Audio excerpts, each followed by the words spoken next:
Merci, Monsieur le Président, et merci à la Commission pour son document. Alors c'est un document intéressant parce qu'il brille par son optimisme.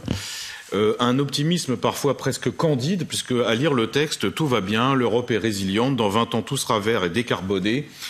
On peut partager ce point de vue, mais enfin, il faut quand même y croire. Il y a des petites inexactitudes, à mon avis, notamment quand on dit que les prix de l'énergie sont retombés à des niveaux inférieurs à ceux d'avant-guerre.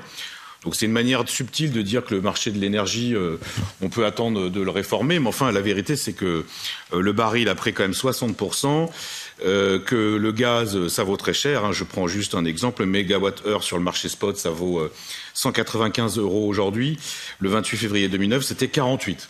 Donc quand même sur les prix de l'énergie, je trouve que vous avez une vision de la réalité un peu biaisée.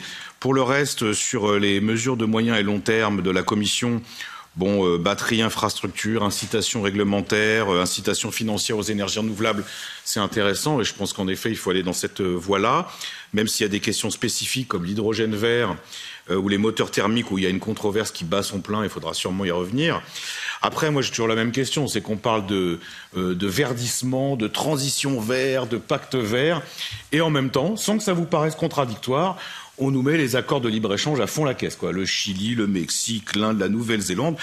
Qui croit, c'est ça la question, c'est qui croit qu'on peut multiplier à l'infini les accords de libre-échange tout en respectant les questions environnementales et le pacte vert. Ça, vraiment, cette contradiction, moi, j'arrive pas à me l'expliquer. Vous m'expliquerez en quoi c'est vertueux de multiplier les échanges avec la Nouvelle-Zélande qui est à plus de 10 000 km de l'Europe. Enfin bref. Il y a un grand absent quand même. C'est évidemment, c'est un peu l'éléphant dans le magasin de porcelaine, c'est l'Inflation Reduction Act américain. Il y a un passage qui est tellement anodin qu'on l'a oublié juste après l'avoir lu.